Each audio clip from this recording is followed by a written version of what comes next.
La ponencia inaugural la imparte Ana Isabel Barrau Calvo, docente del IES Ramón J. Sender de Fraga, licenciada en Ciencias Económicas por la Universidad de Barcelona, doctora en Economía por la Universidad de Lleida.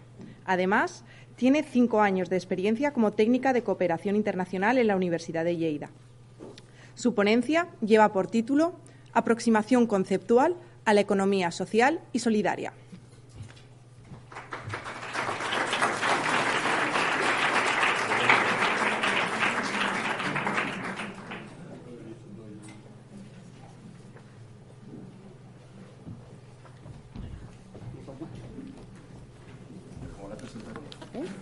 Sí, por favor.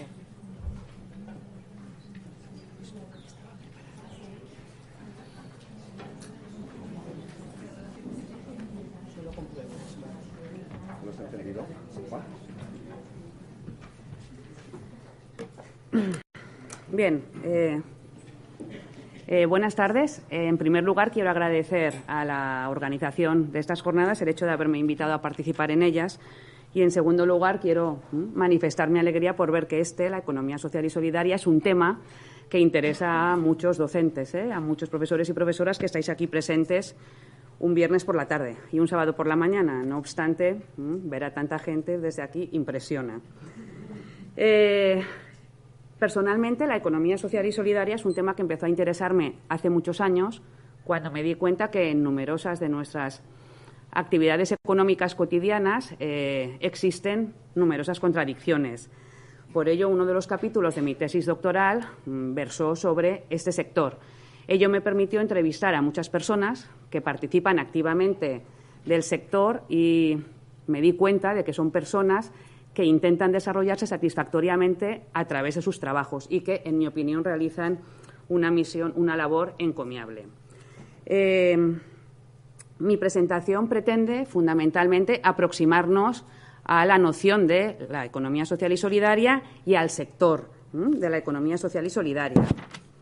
Perdonadme, que no estoy muy acostumbrada. La presentación se estructura como sigue. En primer lugar, realizaremos una aproximación teórica, conceptual, al sector, a la economía social y solidaria. Es que prefiero estar de pie, si no os importa. Sí, vale. ¿Sí? Bueno, ya, no hace falta. Sí. Vale, el streaming, sí. En segundo lugar, expondremos los rasgos diferenciales que caracterizan a la economía social y solidaria. Explicaré algunas de las experiencias reales que, en mi opinión, son más interesantes. Identificaremos las entidades que representan al sector como sector organizado que es. Presentaremos algunas de las cifras que está alcanzando actualmente el sector para tener una idea del volumen, del peso en la economía general. Y antes de las conclusiones daremos una serie de propuestas, de medidas para llevar el emprendimiento social a las aulas, aunque sé que muchos de los y muchas de las que vais a intervenir ahondaréis más en este aspecto. Para empezar, para contextualizar el sector, me gustaría empezar señalando que las empresas mercantiles a menudo con sus acciones generan mucha controversia, porque se ha puesto de manifiesto que no actúan movidas o que su eje vertebrador no es la ética, sino que actúan movidas fundamentalmente por otros parámetros. Sabemos de sobras que fundamentalmente es el ánimo de lucro, el afán de lucro. Y que si hablamos de empresas sociales y solidarias o de economía social y solidaria será porque necesitamos adjetivar a las empresas y a la economía, si no necesitaríamos ponerles el adjetivo de sociales y solidarias. Por tanto, se presupone que tal vez no todas lo sean. Las empresas son agentes sociales muy relevantes, ya lo sabemos, en los procesos de desarrollo social, en los procesos de desarrollo local. No obstante, absolutizando la dimensión de lucro por encima de cualquier otra dimensión, algunas empresas pueden llegar a contravenir los valores que la sociedad hemos hecho nuestros. Evidentemente, conceptos como responsabilidad social corporativa, negocios en la base de la pirámide o negocios inclusivos son instrumentos, herramientas que pueden ser útiles a las empresas, pero ello no implica que en ningún momento a las empresas mercantiles, pero ello no implica en ningún momento que en sus formas de producción, distribución y financiación estas sean más humanas y responsables.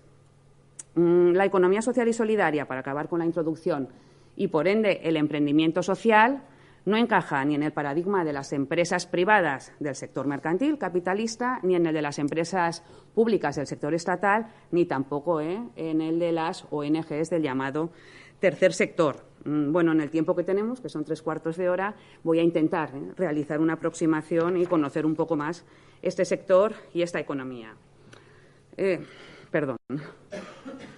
La primera idea que me gustaría transmitir es que se trata de un sector cuyos contornos son difusos. No existe una unanimidad, una anuencia en cuanto a las fronteras que delimitan el sector.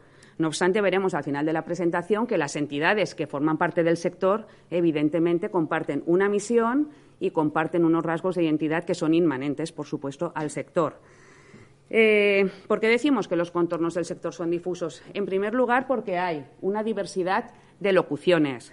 Diferentes realidades concretas se designan de la misma manera y una misma realidad puede ser designada con términos diferentes. Encontramos en el sector locuciones como economía social, economía solidaria, economía social y solidaria, que es el caso que nos ocupa, economía alternativa, economía plural, en definitiva, una profusión de locuciones de términos que responde a la intención, a la intencionalidad de remarcar determinados aspectos de una realidad que es compleja, que está en continuo crecimiento y que es muy dinámica. Por otro lado, encontramos también una multiplicidad de realizaciones concretas.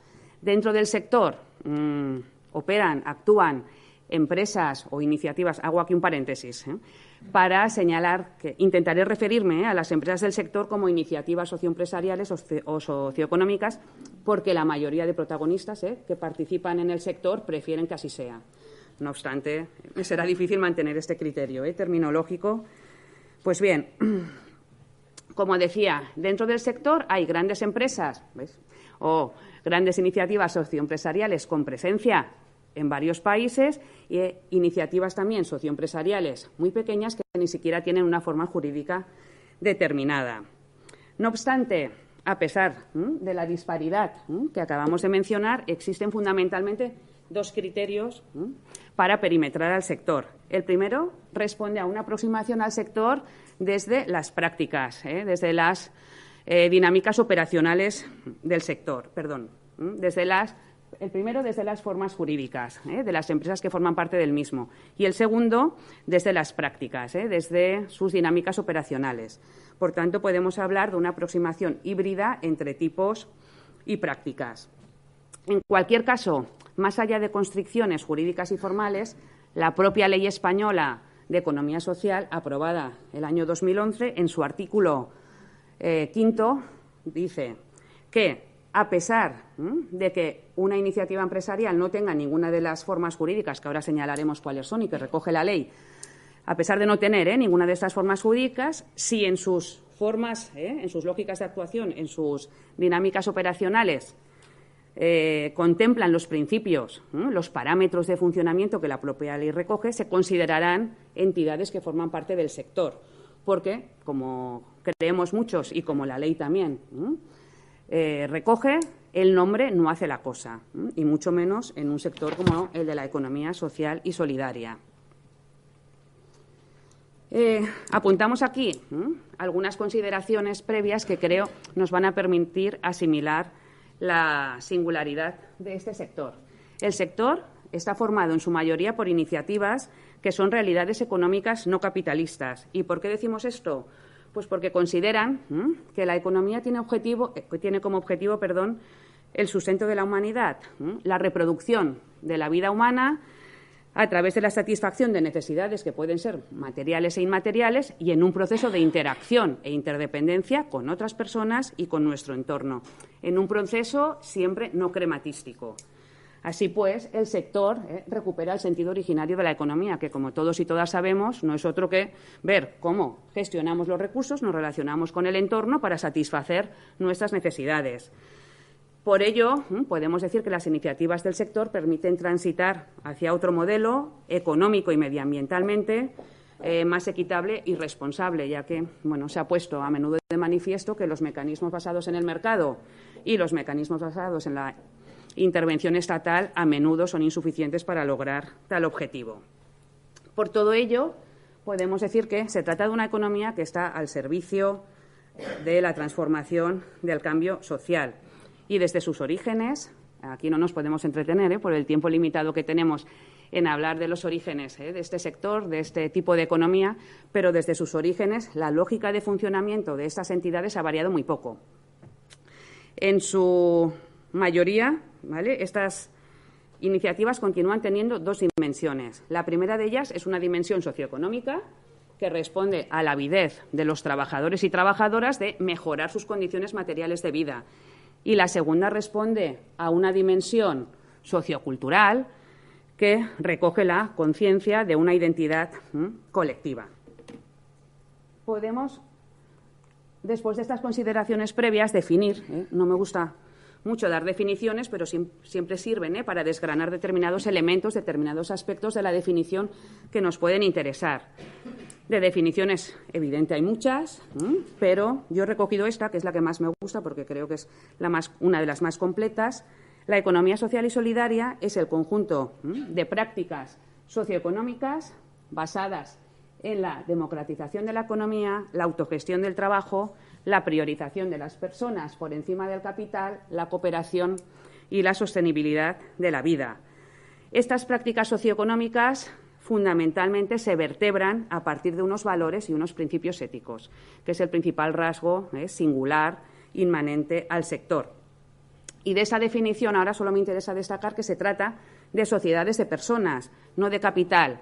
Y estas sociedades actúan con una racionalidad opuesta a la de las empresas mercantiles, ya que consideran que a las personas no nos mueve únicamente el dinero, sino que somos entes mucho más complejos, por supuesto. En estas entidades, en estas iniciativas, el capital adquiere, como veremos más adelante, un carácter meramente instrumental.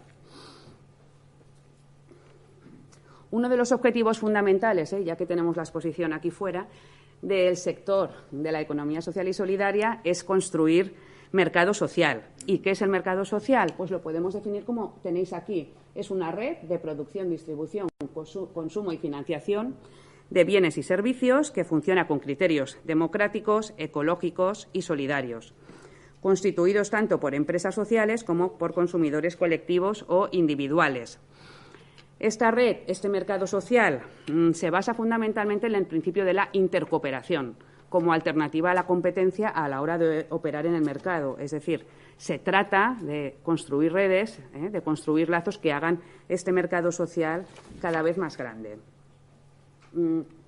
Sabemos, que el ciclo económico convencional comienza con la obtención de unos recursos. Estos recursos se utilizan en una producción, la producción se comercializa, va al mercado, se consume y todo ello ha de ser financiado. Pues bien, en todas las fases del ciclo económico existen iniciativas de la economía social y solidaria. Esta ilustración la he expuesto porque la elaboró una persona a la que entrevisté para elaborar el marco teórico de la tesis, es Jordi García. Él es un estudioso, tiene múltiples documentos sobre el sector y además participa activa y laboralmente en el sector. Él habla del árbol de la economía social y solidaria. Es una infografía que tal vez hayáis visto, porque se ha utilizado bastante, pero en cualquier caso, y sin extenderme, él dice que en las diferentes actividades del ciclo convencional económico encontramos su correspondiente, su análogo en la economía solidaria y social. Por nombrar solo alguno de ellos, por ejemplo, si en la economía convencional hablamos de consumo, en la economía social y solidaria podemos hablar de consumo responsable. Por ejemplo, en el caso de la distribución, su correspondiente en la economía social y solidaria sería la comercialización o el comercio justo, más conocido. O en el caso de la circulación podemos hablar de monedas comunitarias, de monedas sociales, que también todos y todas hemos oído hablar. Hemos dicho que hay dos formas para perimetrar al sector. Y la primera de ellas responde a una aproximación al mismo desde las formas jurídicas de las entidades que forman parte de él. La ley española y CEPES, que es la Confederación Empresarial Española de la Economía Solidaria, recogen las formas jurídicas que he introducido en la diapositiva. La forma más emblemática y son las cooperativas, evidentemente. No podríamos hablar de economía social y solidaria sin hablar de cooperativismo, de cooperativas. Encontramos también, junto con las cooperativas, las mutualidades y las asociaciones como formas más tradicionales. Más tarde se integraron las fundaciones y actualmente encontramos pues, las que tenéis en la presentación: sociedades laborales, centros especiales de trabajo, empresas de inserción, cofradías de pescadores y sociedades agrarias de transformación. No obstante, insisto en lo que he dicho antes, que la propia ley y los propios protagonistas del sector reconocen que si una iniciativa no tiene estas formas jurídicas, pero en sus lógicas de funcionamiento, en sus formas operacionales, recoge y aplica los principios que la ley reconoce, se considerarán como iniciativas que forman parte del sector. Así pues, podemos encontrar desde grupos de consumo, iniciativas pequeñas que no tienen una forma jurídica determinada, hasta, por ejemplo, autónomos o sociedades limitadas incluso, que en sus formas de actuar recogen estos principios que ahora, o estos rasgos que ahora señalaremos. Por tanto, como dice el proverbio, en el sector ni están todos los que son, ni son todos los que están, porque también podríamos discutir los modelos de algunas cooperativas, por supuesto, que están en el sector, pero su modelo se han entredicho. Hemos señalado que la otra forma de aproximarnos al sector responde a los rasgos que le caracterizan, rasgos que son inmanentes, consustanciales al sector. El primero de ellos es que se trata de una práctica empresarial, y para mí es el rasgo más definitorio, una práctica empresarial que incorpora unos valores y principios éticos. Y estos valores y principios éticos inspiran tanto el discurso de esas entidades como sus praxis, como sus lógicas de funcionamiento. En segundo lugar, el segundo rasgo característico es que se trata, y ya hemos hecho referencia a ello, de sociedades de personas. En ellas el capital adquiere un carácter meramente instrumental. Subordinan en todo momento la necesidad de sus socios subordinan la actividad económica a las necesidades sociales de sus miembros, y el capital no se usa como criterio para retribuir a los inversionistas. Si se reparten excedentes, se reparten en función de la actividad económica y en muchos casos se destinan a la propia entidad, a la propia iniciativa. El tercer rasgo que caracteriza al sector es que su finalidad principal es subvenir a las necesidades, a los intereses de sus socios y de sus socias, pero se preocupan por el entorno, por el territorio donde actúan, conciliando de esta manera, como he puesto, el interés de sus miembros con el interés de la colectividad. De esta manera, volitivamente generan utilidad social, movilizando los recursos endógenos, los recursos locales de la zona, dinamizando el tejido productivo de la zona y, por tanto, generando una mayor cohesión social y local, por supuesto. Otro de los rasgos fundamentales también, ya figuraba en la definición, es que se trata de sociedades democráticas y de sociedades participativas. Y existen instrumentos para que así sea. No me voy a extender porque todos conocemos, por ejemplo, el principio de una persona, un voto. En las cooperativas, las decisiones más importantes, más relevantes en las cooperativas se toman en las asambleas de socios, muchas veces y socias, muchas veces por consenso. Y en las entidades más pequeñas, las formas participativas de gestión y decisión caracterizan totalmente su día a día y su funcionamiento. Otras características son las que figuran aquí. La propiedad en estas empresas es una propiedad colectiva y los integrantes de cada iniciativa se autogestionan y participan en las decisiones que les competen, provocando una mayor implicación en los proyectos, en las iniciativas. Otro rasgo evidente es que todas estas iniciativas tienen un compromiso con el medio ambiente. Las respuestas que ofrecen a los problemas que quieren solucionar siempre son respetuosas con el medio ambiente. La siguiente es que se trata, en primer lugar, de empresas, de negocios y, por tanto, necesitan ingresos para sobrevivir, por supuesto. Pero esta viabilidad económica se combina en todo momento con la utilidad social, volitiva, intencional, que he citado que acabo de citar. Y para acabar, señalar que se trata de un actor estratégico en los procesos de desarrollo local, ya que, como he indicado, movilizan los recursos locales de los territorios y facilitan que sean las propias personas las protagonistas de sus procesos de desarrollo, de sus procesos de mejora de vida. Estos rasgos diferenciales que recoge el sector y recoge la ley, vuelvo a repetir, española de economía social, pues conforman como una especie de sello de identidad del sector, a pesar de la disparidad de modelos a la que hemos hecho referencia. En definitiva, y de manera sinóptica, los valores que enarboran estas entidades, su voluntad de hacer negocios de una manera diferente y, en tercer lugar, la utilidad social intencional de sus acciones, creo que son los tres rasgos de identidad que conforman y que dan legitimidad social a este movimiento. El sector cumple una serie de funciones en los territorios, las sociedades donde actúan. Las he agrupado en 5. La primera es que se trata de un sector que procura una ocupación más estable. Daré algunos datos. Se ha puesto de manifiesto que las iniciativas del sector son más resilientes a la crisis. Su actividad no está tan condicionada por las fluctuaciones del PIB como pueden estarlo, por ejemplo, en las sociedades limitadas. De hecho, en los años fuertes de la crisis económica se destruyó menos empleo en ese sector que en el sector mercantil. Por otro lado, la jornada parcial en el sector es inferior y también la temporalidad de los contratos. El abanico salarial es más cerrado en el sector. Es más cerrado tanto entre hombres como mujeres, como entre personas de diferentes categorías profesionales y, por tanto, entre diferentes categorías salariales. Por citar solo un ejemplo, Mondragón, y no entraremos aquí a discutir el modelo de crecimiento que ha sufrido Mondragón, que es discutible, por supuesto, pero Mondragón, que tiene más de 200 empresas repartidas por el mundo, el SEO que las coordina cobra 10 veces más que la persona con menos categoría salarial. Como podéis imaginar, esto no tiene parangón en el sector mercantil capitalista. Otro dato de la ocupación más estable o de más calidad es que el barómetro cooperativo recoge que el 52% de las personas que trabajan en cooperativas son mujeres, cuando sabemos que en el sector mercantil el protagonismo, lo tienen los hombres.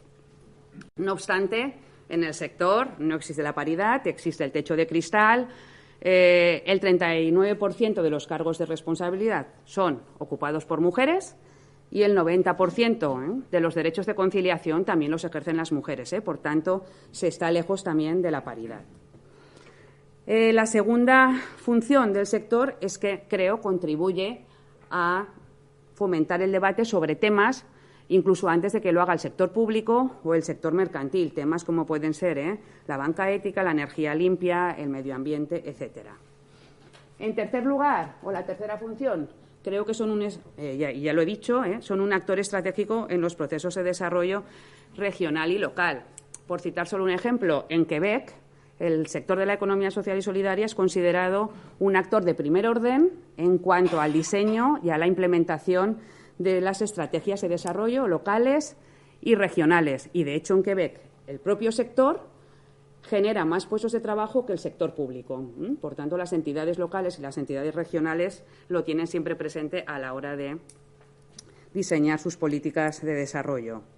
Una cuarta función es que integran a colectivos que, en principio, están excluidos del mercado laboral, colectivos desfavorecidos, pero veremos al explicar las experiencias reales que no únicamente, ya que en la actualidad el sector está presente en la mayoría de actividades económicas. Y, en quinto lugar, y como modelo empresarial que es, generan riqueza. Estas iniciativas empresariales generan riqueza, pues ofrecen puestos de trabajo, ofrecen bienes y servicios y, además, generan utilidad social. Por todo lo que acabamos de citar, pues el sector contribuye, creo, inexorablemente al refuerzo de la equidad económica y de la democracia económica. Estas funciones que acabo de citar fueron reconocidas y son reconocidas por Naciones Unidas, quien declaró el año 2012 como el Año Internacional de las Cooperativas y señaló, y permitidme que lea literalmente, en el transcurso de las actuales crisis económicas y financieras mundiales, las cooperativas han demostrado su fortaleza y resiliencia en beneficio de sus miembros, empleados y clientes. He recogido aquí, no se ven los títulos, ya lo siento, no pasa nada. Vale.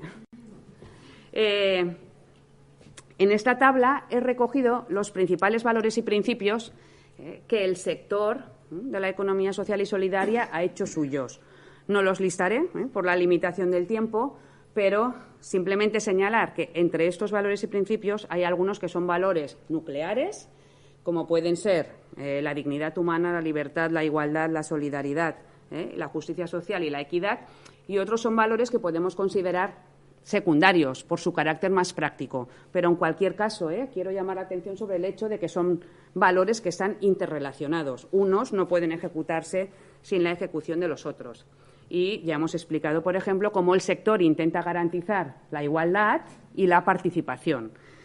El hecho de que apliquen estos valores, evidentemente, implica que el sector contempla la dimensión moral, evidentemente, de las relaciones económicas. Y ya para acabar con esta parte más teórica, me gustaría señalar simplemente que la piedra angular, el elemento neurálgico del sector, pues es la ética. Es lo que fundamentalmente le caracteriza y que es una ética concomitante a todas las entidades, a todas las iniciativas socioempresariales del sector. Estos valores y estos principios éticos se convierten a la vez en objetivos que alcanzar y en medios a través de los que alcanzarlos y, por tanto, se convierten en una guía para evaluar todo el proceso. En este sentido, las entidades del sector y las organizaciones que las representan realizan unos esfuerzos un esfuerzo impresionante para diseñar e implementar instrumentos, como puede ser el balance social, pero no únicamente, que permitan evaluar a estas entidades según estos principios y valores éticos y, como podéis imaginar, pues no es una labor fácil, ya que son difícilmente cuantificables. Vamos a pasar ahora. Algunas de las experiencias, hay evidentemente muchísimas, he escogido las que creo, en mi opinión, que algunas de las que creo son más interesantes. Por ejemplo, en Japón existe una federación de cooperativas formada actualmente por 30 cooperativas de consumo, denominadas Eikatsu Club. Sus orígenes datan de 1965 y cuando un grupo de mujeres preocupadas por la soberanía alimentaria decidieron realizar compras colectivas de leche. A partir de entonces, el grupo ha ido aumentando y actualmente realizan compras colectivas de más de 3.000 productos y la Federación de Cooperativas aúna a 290.000 personas, de las cuales el 99% son mujeres. En Argentina encontramos la cadena textil solidaria, que encadena cooperativas verticalmente que intentan producir ropa honesta. Estas cooperativas, en su mayoría, fueron, en su momento, fábricas recuperadas por sus trabajadores y trabajadoras. En Canadá hay numerosas cooperativas de vivienda y en Bristol, curiosamente, hay una moneda social, una moneda comunitaria, cuyo uso está muy expandido, ya que, por ejemplo, algunos impuestos municipales se pueden pagar con esta moneda. 860 establecimientos la aceptan, con lo cual es fácilmente utilizable, y los medios de transporte locales también aceptan esta moneda, con lo cual vemos que la potencialidad, por ejemplo, de las monedas sociales es grande. La banca ética, que seguramente todos y todas hemos oído hablar, pues bueno, apareció en Italia en los años 70 de la mano de las mutuas de autogestión y actualmente en el Estado español hay varias experiencias, 3 de las más relevantes, una la podemos ver fuera en la exposición, son Triodos Bank, Fiare y Coop 57. Un minuto solo para hablar de Coop 57, porque es un proyecto que personalmente me gusta mucho. Coop 57 nació en el año 95 a raíz de la crisis de una editorial catalana, que a lo mejor a muchos y a muchas de nosotras nos suena, la editorial Bruguera. La editorial Bruguera entró en crisis, un grupo de sus trabajadores y trabajadoras decidieron luchar por lo que ellos consideraban unas indemnizaciones más justas. Después de años luchando, ganaron el juicio y con las indemnizaciones, o con una parte de ellas, decidieron montar una cooperativa de servicios financieros que es COP57, que actualmente continúa funcionando con los mismos principios del año 95, base asamblearia y financiando proyectos fundamentalmente de la economía social y solidaria. Actualmente COP57 está también en Aragón, en Galicia, en Madrid, País Vasco y Andalucía.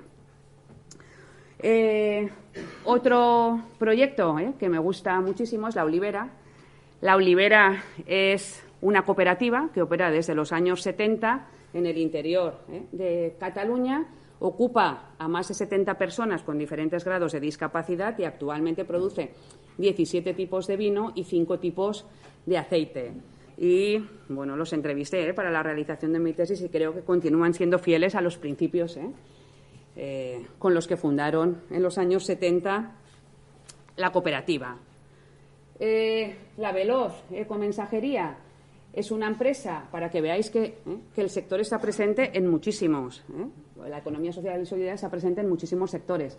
La Veloz, como decía, es una cooperativa que ofrece servicios de transporte, de logística, de distribución y que utiliza desde hace 17 años sus bicicletas para prestar sus servicios. Hay cooperativas más pequeñas, como por ejemplo Aupro, la he puesto porque opera en el sector inmobiliario, lo cual no deja de ser curioso. Y se dedica a realizar diseños de interiores, reformas, etcétera. Y otros ejemplos curiosos, por ejemplo, en Barcelona hay un gimnasio social, Sant Pau, que fue comprado por el simbólico precio de €1. Antes de cerrar, decidieron comprarlo y actualmente pues, ofrece diferentes tarifas en función de la situación económica del cliente o de la cliente y, por ejemplo, tiene cabinas trans. Un proyecto similar existe en Mallorca. 1.000 personas compraron un cine, ahora denominado Cine Ciutat o Cine Ciutat, y lo convirtieron en un cine cooperativo. Iniciativas más grandes, por ejemplo, Ars Cooperativa, opera desde el año 1983. Es una cooperativa que ofrece seguros de hogar, seguros de automóvil, seguros de vida, etcétera. Se creó, no sé si lo he dicho, en 1986, y actualmente asegura a más de 2.000 cooperativas y a 190.000 personas individuales. Y actúa en el sector de los seguros, con lo cual. Y Molmatric es una cooperativa que actúa en el sector del automóvil. A raíz de la crisis industrial de los años 80, sus trabajadores decidieron, digo trabajadores porque todos son hombres, sus trabajadores decidieron comprar la empresa y convertirla desde en un principio a un modelo cooperativo. Os podéis imaginar. Trabajadores del sector del automóvil tuvieron que hacer un esfuerzo ingente para formarse en lo que era el modelo cooperativo y en los principios cooperativos. Los entrevisté también y ellos mismos decían que sobrevivir era difícil y que ellos eran como un pequeño velero, ¿no?, en un mar embravecido, que es el sector del automóvil, por supuesto. Pero bueno, allí que están. Y la última ya es una cooperativa que existe en Olesa de Montserrat, que gestiona el agua como bien común que es. Los 24.000 habitantes de Olesa de Montserrat son socios de esta cooperativa que llega a ofrecer los recibos de agua un 25 o un 30% más baratos que en los municipios circundantes. Y tienen experiencia, ahora no recuerdo exactamente, pero operan desde el 1993, aunque sus orígenes se remontan al 1868.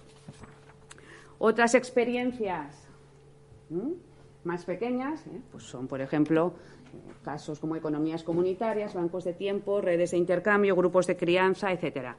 Son experiencias, iniciativas mucho más efímeras, pero caracterizadas por un dinamismo enorme. Y muchas veces estas experiencias efímeras sirven de espejo para experiencias más grandes que están creciendo y en ese proceso de crecimiento, pues bueno, corren el riesgo de mimetizarse con los valores que enconan las empresas mercantiles. Y esas empresas pequeñitas, que incluso no son empresas, son experiencias, bueno, a veces pues les recuerdan, ¿no?, quiénes son.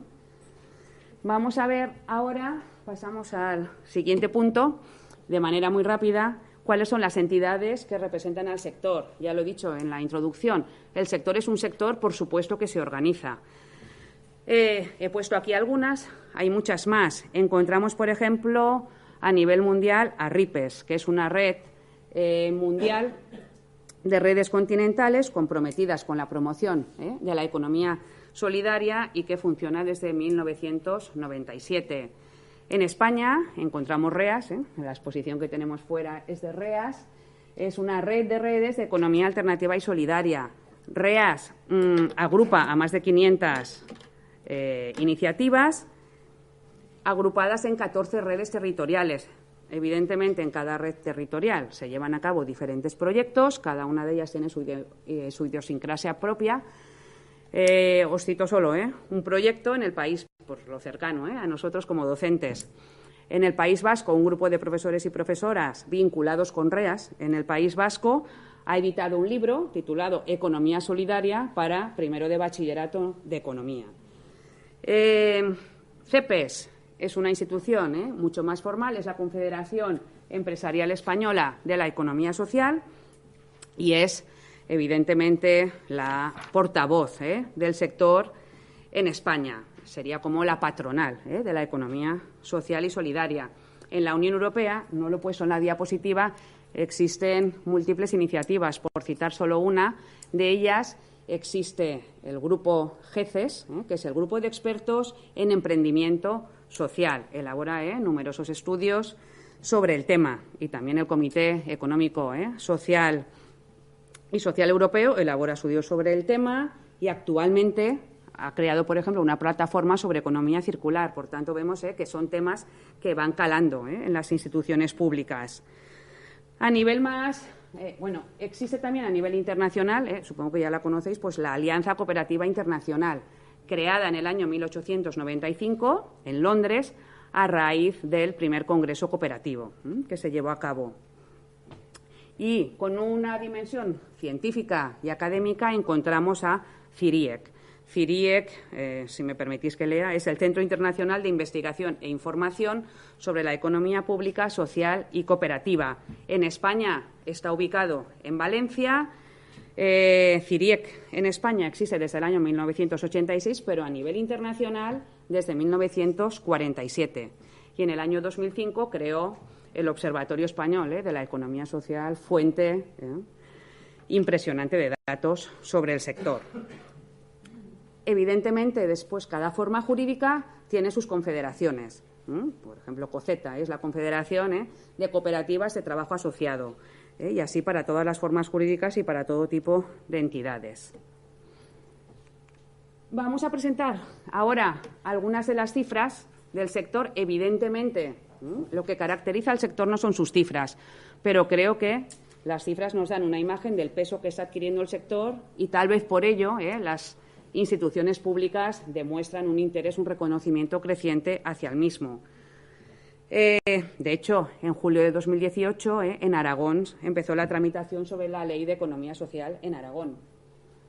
He puesto algunas, para no alargarme. Por ejemplo, en nuestra comunidad autónoma, el sector contribuye a generar un 4,5% del PIB, ofreciendo más de 20.000 puestos de trabajo y 1 de cada 3 aragoneses está vinculado, implicado en alguna entidad del sector.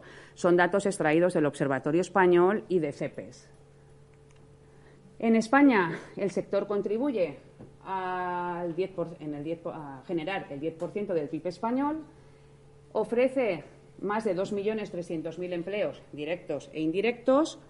Hay 43.000, es el último dato publicado en CEPES, 43.435 entidades de la economía social y un 42,8% de la población está vinculada al sector de la economía social.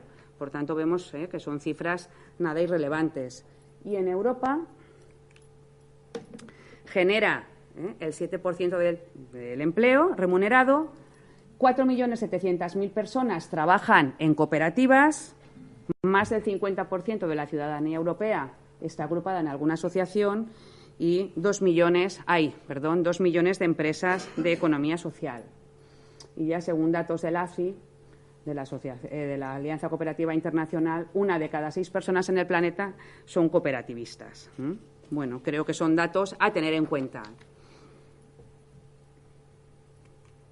A ver. Bien, una vez realizada la aproximación teórica a la noción de economía social y solidaria y de habernos aproximado al sector como realidad que es, no sé, creo que hemos de plantearnos qué idea queremos transmitir a nuestro alumnado sobre qué es el emprendimiento social.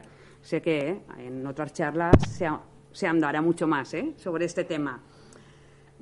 Pues bien, creo que el emprendimiento social no es nada más que ofrecer una solución innovadora y creativa a un problema socioeconómico a través de una estrategia sostenible y todo ello vertebrado a través de unos principios y valores éticos que en su mayoría están en concordancia con los que el sistema educativo quiere transmitir, evidentemente, a nuestro alumnado. Para llevar esta idea de emprendimiento social a las aulas e intentar suscitar en nuestros alumnos y alumnas el interés por este tipo de emprendimiento, creo que podemos aplicar una serie de medidas, llevar al aula una serie de actuaciones que estoy convencida que muchos y muchas de nosotras ya las hacemos, pero creo que es importante incidir en ellas. Las he agrupado en 5. Seguramente hay muchas más y de ello nos hablarán los casos prácticos en estas jornadas. La primera de ellas es creo que hemos de revelar la existencia de este sector al alumnado, evidenciar los valores que vertebran al sector y contrastarlos con los de las empresas mercantiles y mostrarles cómo es posible practicar esta economía tanto como consumidores y consumidoras responsables como futuros emprendedores o emprendedoras sociales. La segunda, y muy vinculada con la primera, creo que podemos llevar al aula, ¿por qué no?, otros modelos de éxito de los que aparecen a menudo en los libros de texto o en algunos manuales. Podemos mostrarles cómo emprendedores y emprendedoras sociales han tenido una idea, han creado un proyecto, ese proyecto genera puestos de trabajo y además es rentable y además genera utilidad social. La tercera, medida o propuesta que creo es importante, es la incardinación de nuestros centros educativos con el tejido socioeconómico local. El sector de la economía social, ya lo hemos dicho, es un sector fuertemente enraizado a los territorios y, por tanto, es posible abrir las puertas de nuestros centros educativos, invitarles a dar charlas, ir a visitar con nuestros alumnos y alumnas estos proyectos, en definitiva, crear lazos de trabajo conjuntos. La cuarta, que para mí es fundamental, es intentar sensibilizar a nuestros alumnos respecto a los problemas socioeconómicos de su entorno más cercano, claro, pero también respecto a los problemas globales. Muchos de nuestros alumnos y alumnas, cuando escuchan las nociones de emprendimiento, empresario, empresaria, el primer input que les viene es el afán de lucro. Se maravillan ante las grandes fortunas del mundo que aparecen en esas listas, que sorprendentemente algunos conocen, incluso sus nombres. Y creo que una de nuestras funciones como docentes, como mínimo de secundaria, es generarles empatía hacia aquellas necesidades sociales que el mercado no ha cubierto, pero que son necesidades sociales y también oportunidades, entonces. Y la última medida que quería compartir con vosotros y vosotras es que, pues podemos llevar al aula dinámicas cooperativas no competitivas, como puede ser el trabajo cooperativo. El trabajo cooperativo permite al alumno y alumna aprender de él o de ella misma, permite también aprender de sus iguales, permite autogestionar el trabajo, autorresponsabilizarse del mismo, y todas ellas son habilidades muy valoradas en el sector de la economía social y solidaria. Creo que si llevamos al aula estas y otras medidas, inexorablemente podremos fomentar en nuestro alumnado un sentido, una conciencia crítica hacia el mundo en el que viven. Y aunque pueda parecer muy ingenuo o pueda parecer una quimera, pues puede ser un primer paso para que luchen por un mundo mejor, un mundo más habitable por todos y por todas. Ello, inevitablemente, en determinadas ocasiones, nos llevará a que nos cuestionemos nuestro proceso de enseñanza y aprendizaje, y a que complementemos, ya que complementemos los contenidos del currículo con contenidos concomitantes a la economía social y solidaria. Y seguramente también todos y todas lo hacemos. Llevando a cabo estas actuaciones, creo que fomentamos el desarrollo de dos competencias claves. La primera de ellas, la competencia social y cívica, que, como recoge la normativa, y permitidme que lea literalmente, esta competencia contempla las formas de comportamiento de un individuo para participar de manera eficaz y constructiva en la vida social y profesional. Y la segunda, competencia que nos compete directamente, es la competencia de sentido de iniciativa y espíritu emprendedor, que, como arroja también el currículum, esta competencia no ha de ser analizada únicamente desde un prisma económico, sino desde la contribución de los individuos a una sociedad que fomenta la inclusión social y el aseguramiento del bienestar en la comunidad. Por todo ello, la normativa creo que nos ofrece un paraguas para llevar estos contenidos al aula, ya que todos los aspectos que contemplan estas competencias son aspectos que destacan mucho cuando analizamos a fondo el sector de la economía social y solidaria. Y creo que de esto pues, nos hablará mucho más Carlos en la charla que viene. Y ya para acabar, quería acabar señalando lo que muchos estudiosos y estudiosas denominan, el triángulo virtuoso de la economía social y solidaria. ¿Y por qué hablan del triángulo virtuoso? Fundamentalmente porque arguyen que el sector tiene tres virtudes. La primera de ellas es que permite empoderar a las personas. Y soy consciente que el empoderamiento es una palabra muy manida, que tiene numerosos y numerosas detractoras. No obstante, creo que en la edad en la que cogemos o en la que los alumnos pasan por nosotros es un concepto que adquiere todo su significado. La segunda virtud es que se trata de un sector que permite resolver necesidades básicas, recuperando así el sentido inmanente de la economía, tanto como disciplina como práctica. Y el tercero es que las iniciativas del sector sirven de inspiración para otro modelo empresarial, basado en una ética mucho más acorde con los valores que como sistema educativo queremos transmitir a nuestros alumnos y alumnas. Y creo que es un imperativo legal aplicar la ética en los negocios. Y ya para ir acabando, en definitiva, creo que llevar al aula los valores que guían, que vertebran a la economía social y solidaria será beneficioso tanto para los centros educativos como para las propias iniciativas del sector.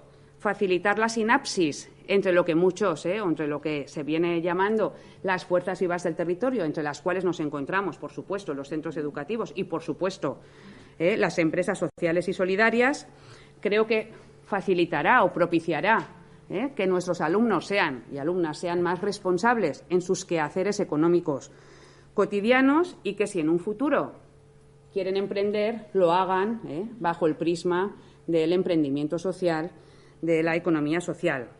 Y ya para acabar, pues creo que nuestro reto como modelo formativo pues es conseguir, como mínimo trabajar para que los jóvenes sean agentes activos de transformación social. Y la economía social y solidaria es una herramienta más que está a nuestro alcance y creo que nos puede ayudar a la hora de conseguir este objetivo. Hasta aquí mi presentación. Muchas gracias por su atención. Espero no haber corrido mucho, pero aún así me gustaría acabar mostrándoles un vídeo que hicimos con una compañera mía que está aquí el año pasado en el Instituto Hermanos Argensola Marbastro, María Cabau, no sé dónde está. Bueno, celebramos la primera muestra de ideas emprendedoras del Instituto Hermanos Argensola. Participaron más de 100 alumnos y alumnas y os lo muestro porque la mayoría de ideas de los alumnos y de las alumnas estaban relacionadas con necesidades sociales. Por tanto, eran iniciativas que podían formar parte, por supuesto, del sector de la economía social y solidaria. Y el vídeo yo creo que está aquí. Perdón. Es muy cortito.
El lazo amarillo era porque uno de los proyectos,